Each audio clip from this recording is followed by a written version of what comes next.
All right.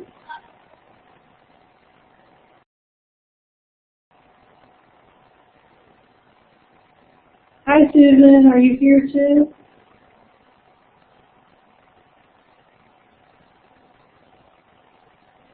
I want to make sure everybody can hear me. Okay, great. All right. Today's session will be on just kind of discussing some of the elements, I guess, of creating quality online courses. Some of the things we see in our course review process that might be helpful for us to kind of cover again as far as course design. So let's just kind of jump right into it. If you have any questions or anything as we go along, just chat in the box or you know, pop in there and just talk to everyone. So I'm good with that. But let's start with a question. What elements do you think make up a quality online course? You look at your course. What do you think makes it a quality course? You can chat in the box or just speak out loud, but what are some of the elements that make up a quality online course? Some of you guys have probably already been through a course review, so some of this might be familiar to you. Okay, different modalities, that's right. Opportunities to discuss topics and feedback. Simple and clear. Absolutely. And we're going to talk about some of those things and a few more things. Now, most of the session topics that I'm going to go over today come from Quality Matters, which is an organization that provides standards for online courses, quality courses. We're going to kind of talk about some of the things that we have on our own course review process here at OTC. So let's just go ahead and jump right in and get started. All right. One of the first things that we look for in a quality online course have to do with navigation, direction, and expectation. Okay? How do we get students to find what they need to find in our courses? What are our expectations for our students? And then what are our directions? Are they clear, concise? Can they, can students easily not only find what they're looking for, but know what they're supposed to be doing in their courses? So, logical and efficient course navigation. Okay, and when I talk about that, I usually am speaking about the course menu. You know where we have all the buttons lined up there? Can students find the syllabus? Can they find your lessons easily? Can they find, resources if they need help? Okay, so that course menu is an important aspect of navigation. When they click into those buttons, do they have to go folder into folder into folder to find what they're looking for? Okay, so some of those elements we'll look at in just a few minutes, but we're talking about navigation here. Okay, the banner and welcome announcement. I'm going to kind of go into that in just a little bit. Self-introduction by the instructor. Do you guys all introduce yourselves to your students? Yes or no?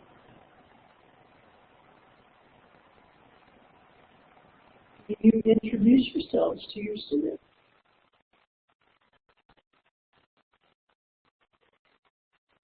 Well, if you don't, you should be. Good, okay. All right, student introductions. All of these things, the instructor and student expectation, course policies, I'll kind of delve into those just a little bit more, but when you first go into a course, your students should see these things right at the very first. When they get into your course the Thursday before the semester starts. Can they see all of these things? And will it help them get to that first lesson so that on day one they can begin working in your class? All right, the banner. I thought I put up a couple of examples of what a course looks like with no banner and what one looks like with a banner. You tell the difference there. I mean, if you're a student, which one of these would help you identify the course you're in better? Probably you've clicked a link to get into your course. But sometimes if you're working in multiple courses and it's midnight, and you're like, oh, okay. A banner helps the student navigate between courses, helps them recognize and identify the course that they're in. Okay, but it's also visually appealing. Okay, so there's some aesthetic value to having a banner in your course. They're really easy to do if you don't have a banner in your course, which I'm pretty sure all of you guys do. But you'd be surprised that there are several instructors that choose not to put banners in their course, and they're simple to do. So if you know someone who needs help with banners, let us know, but very simple. So banner, important thing to have in the course. It's a good element of course design. Okay, your welcome announcement. This is good for directing students. Remember we talked about direction. A good quality course will have a welcome announcement. An even better quality course will have a welcome video as well. But going back to OTL 101 or ONL 101, these are some guidelines for welcome announcements. And I've seen welcome announcements all across the board. I've seen one that's one sentence long, and I've seen one that's one full page long. But your welcome announcement needs to be a brief message to your students. You want to just welcome them to the course. And then, include a brief introduction to the content of the course. What will they be learning this year? Not more than one or two sentences, probably. Direct students to read the syllabus because that's where your course policies are. And then they click the lessons button to get started in the course. Direct them to that first lesson. If you have to, tell them exactly where to get started once they get to that lesson area. And then direct students to your faculty page for contact information. And hopefully, and I think you guys are all good about doing this, when you in your faculty page, put a picture out there, put your credentials out there, how long you've been teaching, what experience you might have in the field. And then your contact information, your email, possibly a phone number, what are your office hours, things like that. Okay, but you want to be brief and avoid going into much greater detail than this. You don't want a whole page worth of stuff. You just want to get them started in the course and to welcome them. So you're just telling them how to begin and how to contact you. Okay. Have any of you put a welcome video in your course? I don't see too many of those. Oh, great, great. Well, then I'm going to have to go check those out. Yeah, I love to see the welcome videos. Students get to see you, they get to hear you, and they love that. They absolutely love that. It's a good element of course design. All right. Good course design also presents content in multiple ways. Okay. And when we say presenting content in multiple ways, we're not talking just about writing out a written lecture and then that's it.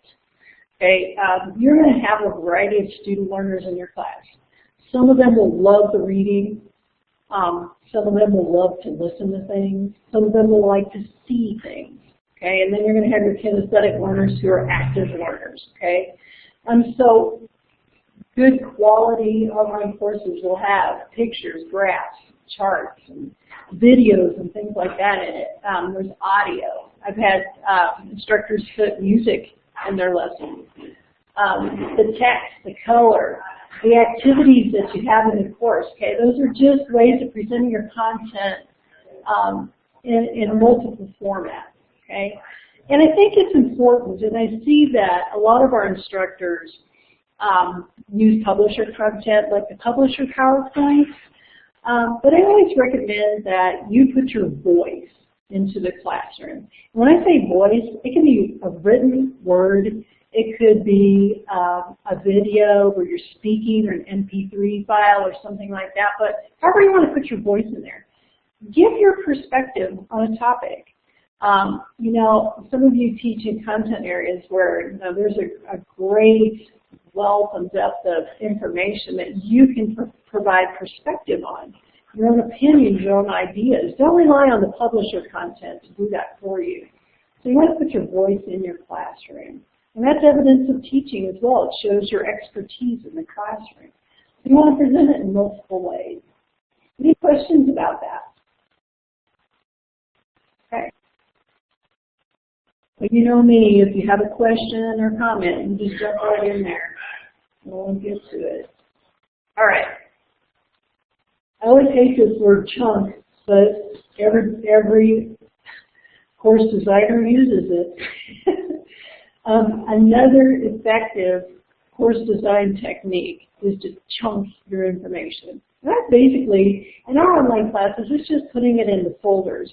But we have to be very careful that even though we have a lesson 1 folder or a unit 1 folder, that we just don't start putting another folder inside that folder and then another folder within a folder within a folder.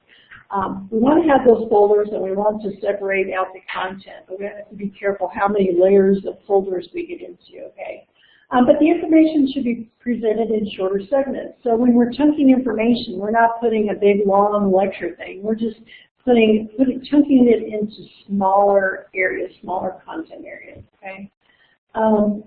One suggestion I saw was think of presenting information more as an annotated outline, where the information is focused specifically towards the learning outcome.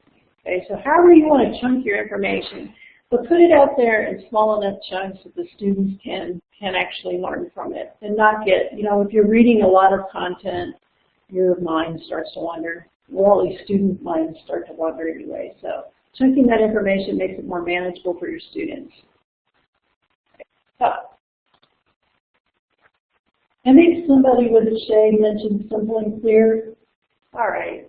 Well, I'm not getting to that yet, but I'm going to clarify expectations.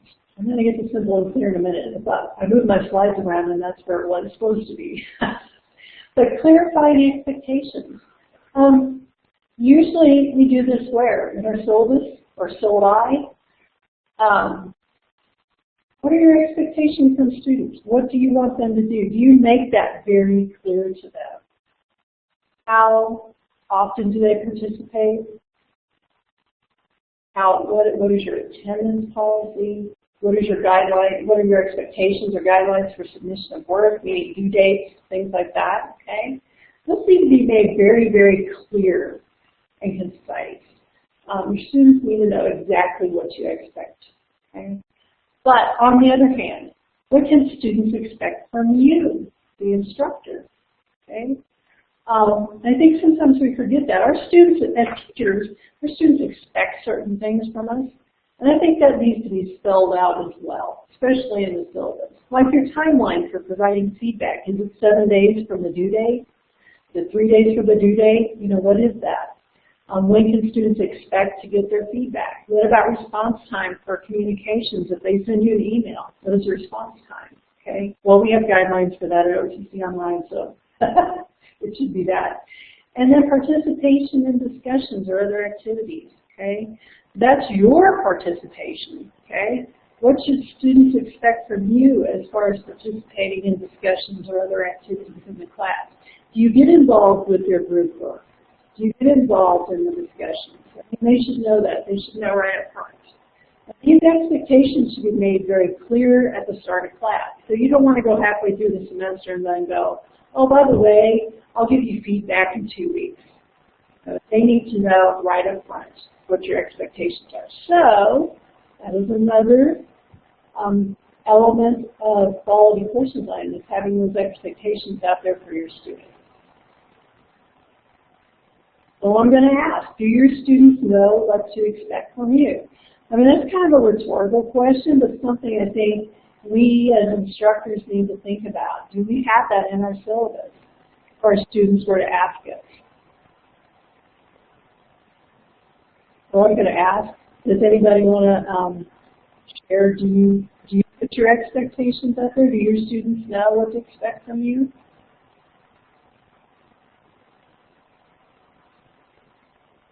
I see elements of that in a lot of syllabi, but I'm just curious.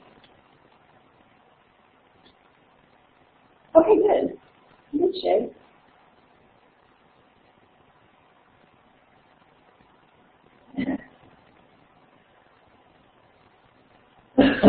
Yeah, I've got spoiled students here. Absolutely. Okay, good. Okay, good. Do things faster. Hey, you know what? Faster is better. I think students appreciate that as well. If you put in your syllabus that you're going to return their work or provide feedback within 7 days and you do it in 3 days, yeah, that's great. Students really do appreciate that, and yeah. So I always try to exceed my own expectation, or the expectations my students have of me. So I try, not always. All right. Quality course design includes student learning outcomes as well, and these should really be present in your lesson. These student learning outcomes, or SLOs, as we like to say in the academic world, indicate what a student should be able to do as a result of having completed the lesson. What do you want your students to know? What do you want your students to do? Okay, and how will you measure that? Okay, that's the third bullet point. Your student learning outcomes should be measurable and observable. For example, students will evaluate the effects of blank and blank by writing something. Okay, they have to be measurable and observable. Usually, student learning outcomes, the outcomes are written with active verbs.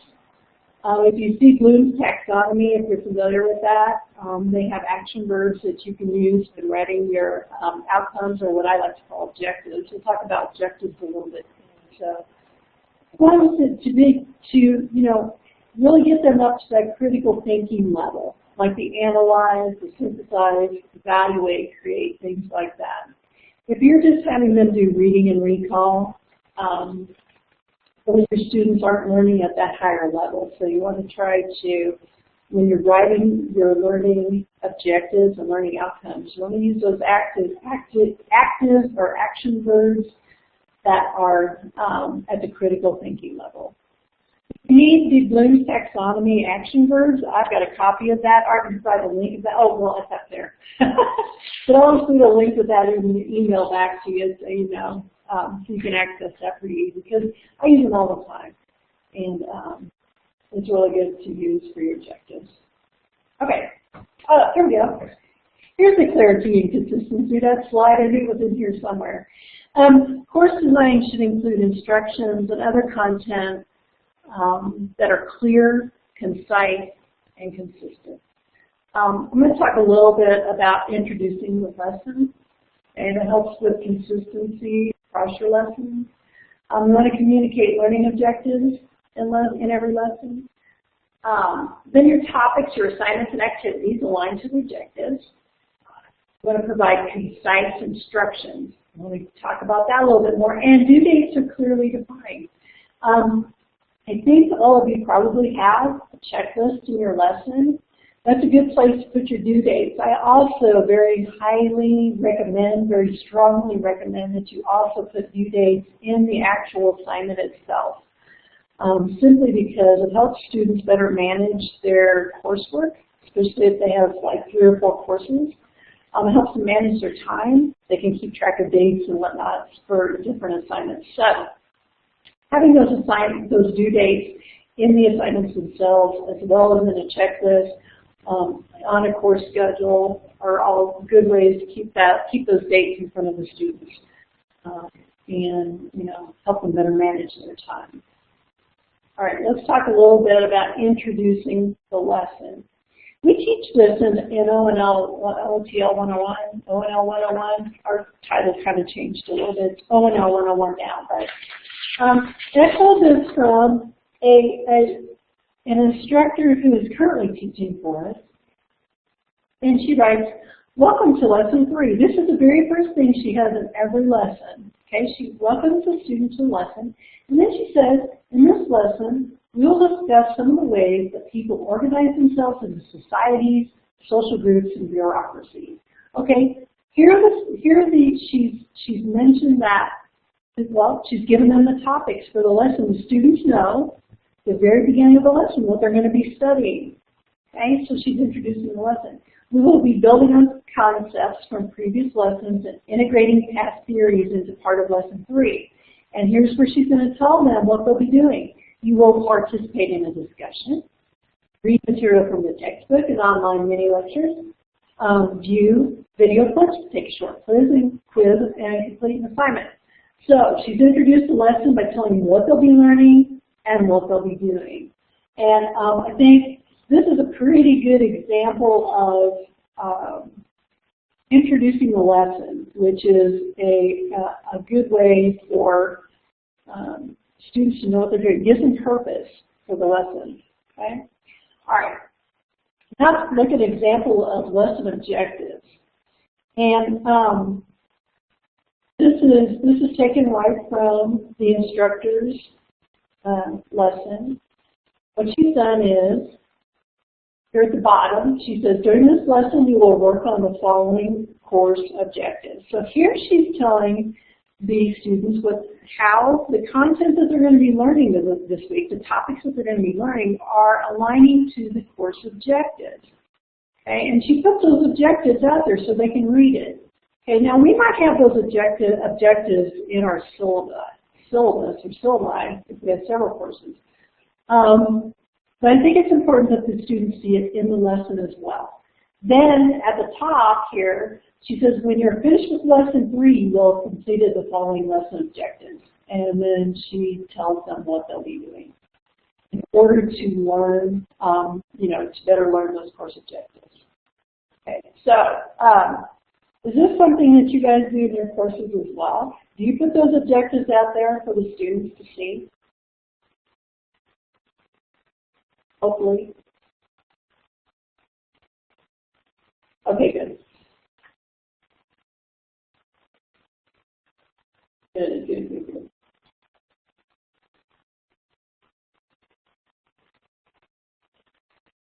Okay, good. Okay, and then these so the course objectives are only in the syllabus. Okay. Yeah, this one, but not this clearly. Yes, I am kind of the same way. Sometimes I forget to do this, but I think it's a good practice. And the research tells us that students, they need to find meaning and purpose to their learning. And if we can put those objectives in our lessons, it really does help them learn. It helps them, make that connection to what we're trying to teach. So, okay, great. All right. I think before we leave the topic of clarity and consistency, I want to mention the importance of clear and concise instructions. Okay. On the left is an example of an actual writing assignment on the Civil War. Okay, now you can't tell. If you look at the one on the left, you cannot even tell it has anything to do with the Civil War. These are the actual instructions. Write a 500-word essay and post to the assignment link. Okay. On the right is a revised version. Now, I saw this one on the left and I said, okay, well, I'm going to have to revise it to make it a little bit more clear and concise for the students. So when you compare both, which one seems to be more concise? Well, probably the one on the right? Okay, so in the one on the right, it says write a 500-word essay on the role of a general in the Civil War. Okay, so we're telling the students exactly what they're going to be writing about, what the topic is. Then we tell them where they need to find their information. Use 3 sources from the OTC library and APA formatting as we discussed in lesson 1. Okay, all right, so they know they're going to be writing about a general in the Civil War. Okay, and they know they've got to use 3 sources and use APA formatting. Okay, but now where do they need to put it when they're done? Click the blue Civil War assignment link above to submit your essay. And when is it due? It's due May 1st at 11:59 p.m. And it's worth 30 points. Okay? And I think sometimes we assume that students know what to do in the courses. If we just put something out there, write a 500-word essay and post to the discussion board or whatever the case may be. But any time, and it may take a little bit more time on our part, but any time that we can be more clear and concise on our instructions, it's really going to be a benefit to the students. So this is another element of quality course design, is having those clear instructions for the students so they know exactly what to do. And it also helps you in the end because then you won't have to answer so many questions like, where do I put it? When is it due? How many points is it worth? Okay, so clear and concise instructions. Okay.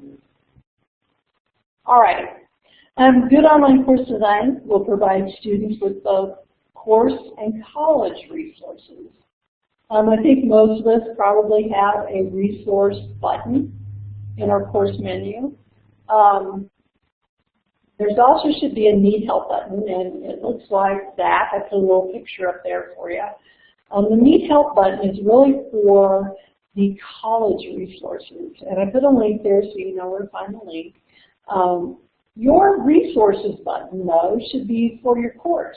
Okay, maybe it is where they can find, mini modules or tutorials on, the content area that you're teaching in.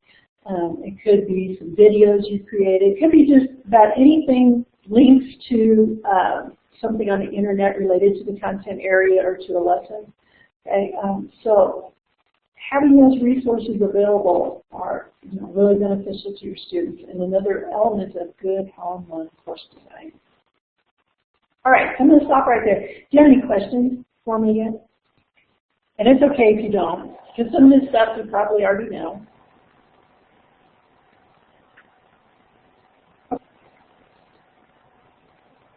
All right, here's my favorite one. Uh-oh, hold on. There we go.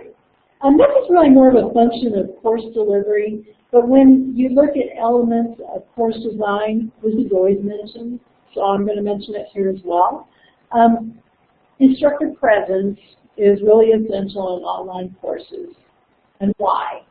Well, because it helps to build not only community within your online courses, but it also helps you build rapport with your students. They need to see you, okay? When we're not present in our online courses, it's like similar to not showing up for a seated class, seriously. Even if you just go out there and just post a link to an article that you thought was interesting and related to your content area, you just go out and send the announcement. Your students see you. They know you're there. And they want to, it helps them to be more engaged in the course, because if you're not showing up, they're not going to see any reason for you to show up as well, okay?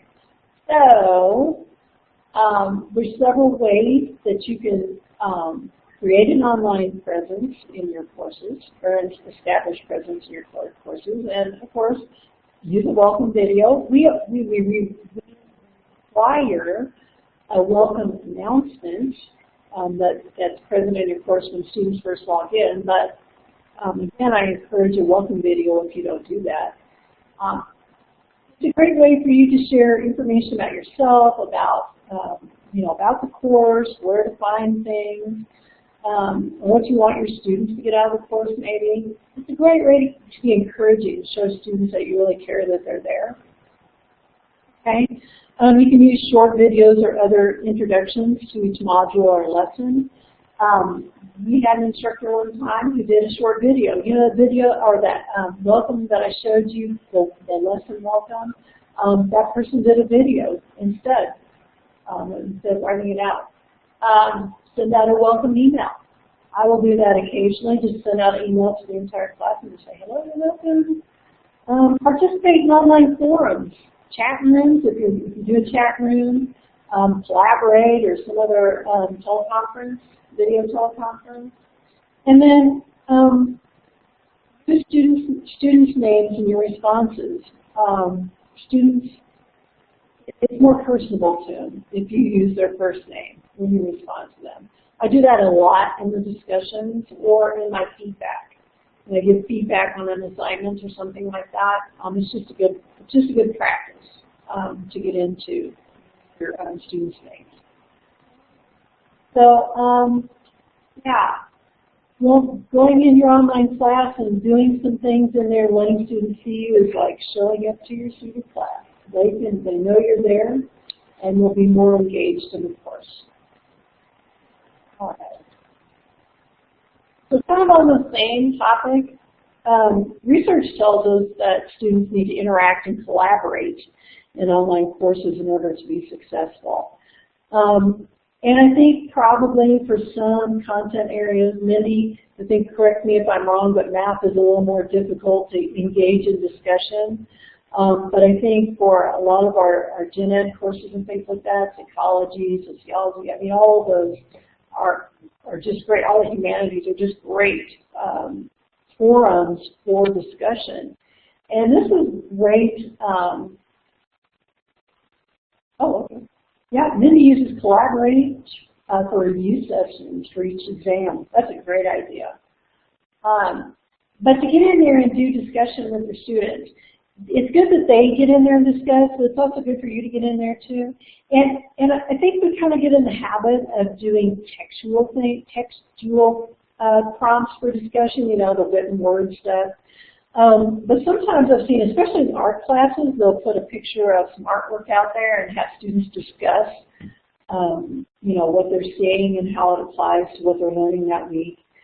You can do pictures, videos, or other content like that that they can respond to. And they love that. They totally love that.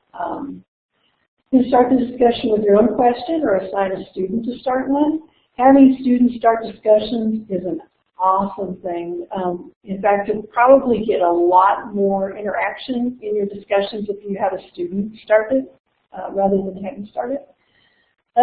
Give students roles to play during the discussion. Okay, I'm not seeing that a whole lot. I don't think I've actually used that method, but it's just a good practice. And then instructors should comment periodically. And you know, you don't have to go in and answer every student, but you should probably go in periodically several times during the week and just kind of join in that discussion. And you'll find out that sometimes students might be off base with what you want them to know. Their understanding of the topic might be off. Okay, and this will give you a chance to redirect that discussion and get it back on track. You can have someone to summarize the main points. You can identify those discussion postings that are really good, you know, and just say, hey, look, Jesse or John or Jim Bob or whatever, this is a great example of a discussion posting. And then other students will begin to model that, and pretty soon you're going to have some really good, rich discussions going on. So if there is, you know, one recommendation I would have is to try to get into, I know sometimes we have a lot of students, a lot of classes to focus on, but we can get in 2 or 3 times a week at least and get in there in the discussions and interact with students. They love it, and it helps us to assess whether they're actually learning and understanding the content as well. All right. As instructors, we have to strive to engage students in their learning, and quality design courses will have activities that promote active learning. I think a lot of times I'll see when I get into courses where the instructor will have just say, read the chapter, answer the discussion post, and take a quiz. And every single lesson is like that. Be surprised that after a while, students kind of get complacent with it. There's no variety, there's no, real active learning going on there. So, you want to try to make your learning as interactive as possible. It could be like a demonstration. There's, video demonstrations, a virtual field trip, maybe put a video or presentation out there and have students reflect on it. There's things like debate. They can argue a point. Doing research. You can bring in guest speakers. Have students create online posters or presentations. You can poll students using Twitter or one of the polling apps. But there's just so many different ways to do it. They go beyond just the reading and, writing a written assignment. Quizzes are good because, we do need to assess learning, but I think there's other means by which we can get our students actively learning. Do any of you use any active learning techniques in your courses? Something I might not have listed there?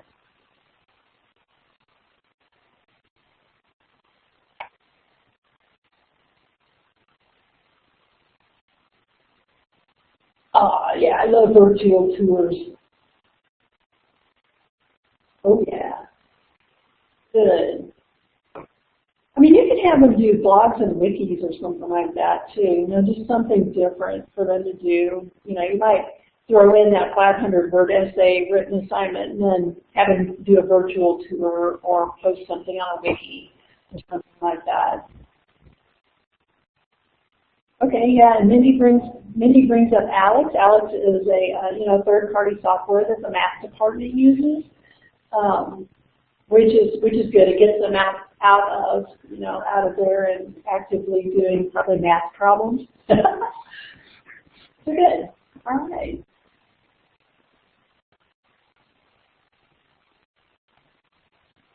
Okay. Let's throw in some other, just some things that we noticed through our course review process. These are also part of quality designed courses. When instructors present their content clearly and use real-life examples, students need to make a connection with the bookwork that we're teaching to real life. Anytime that we can provide an example on how they can apply what they're learning in classroom to something in real life, they learn, and they learn much more deeply. Use a variety of teaching and learning activities. We just kind of covered that. Foster critical thinking. We do that. We've already talked about that. Encourages student participation. Got that. Provides opportunities for student interaction. Okay.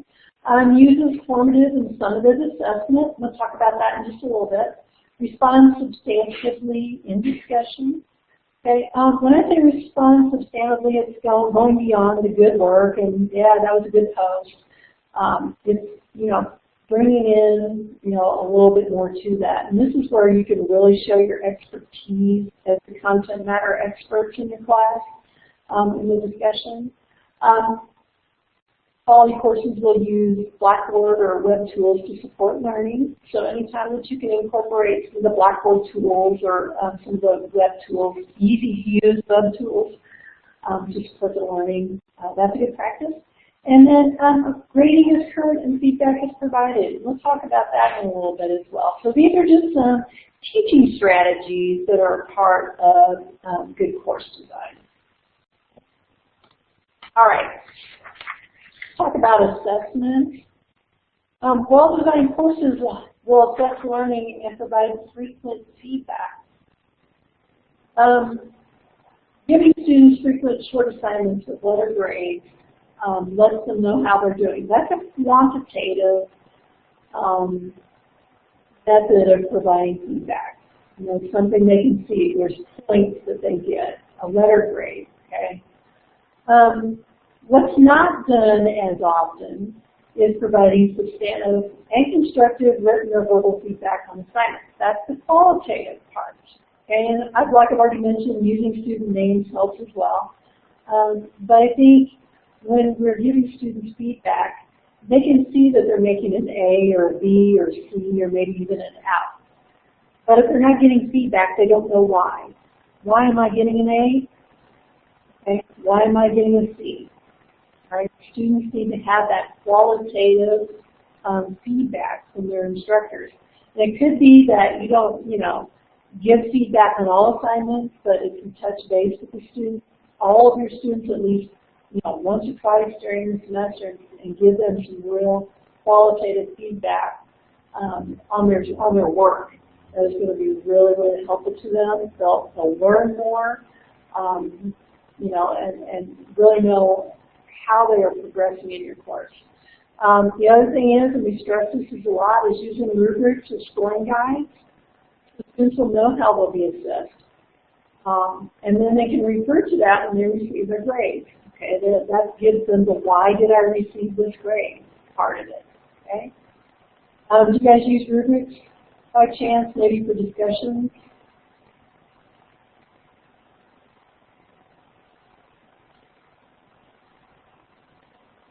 Okay, great.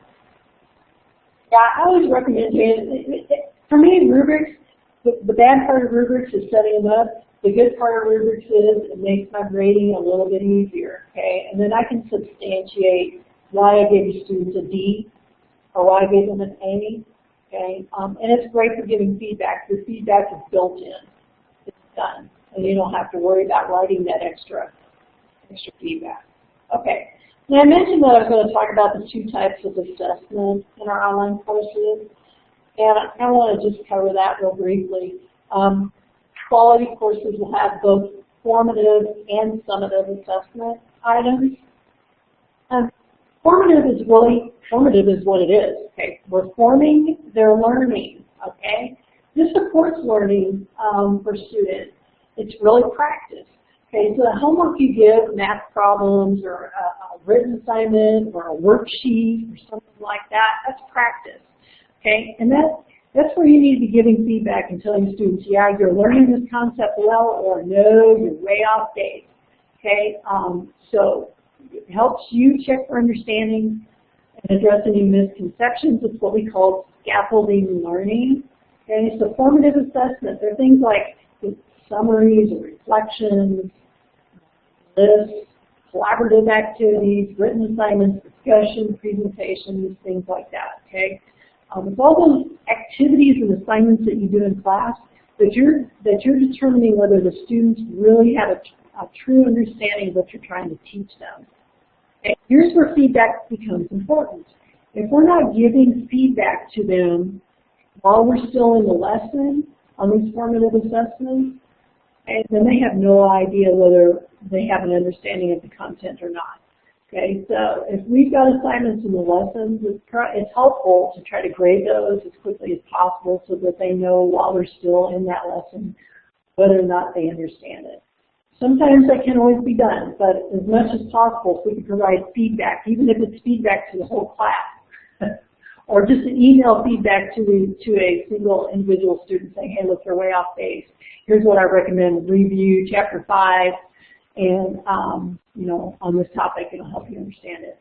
Okay, on the other hand, some of these assessments, this is where we test their knowledge of a topic. Okay, this is your quizzes, your tests, maybe a semester-long project or something like that, more of your long-term project. Okay, these are summative assessments. This is where we measure their student knowledge. Okay. This isn't the formative, the practice part.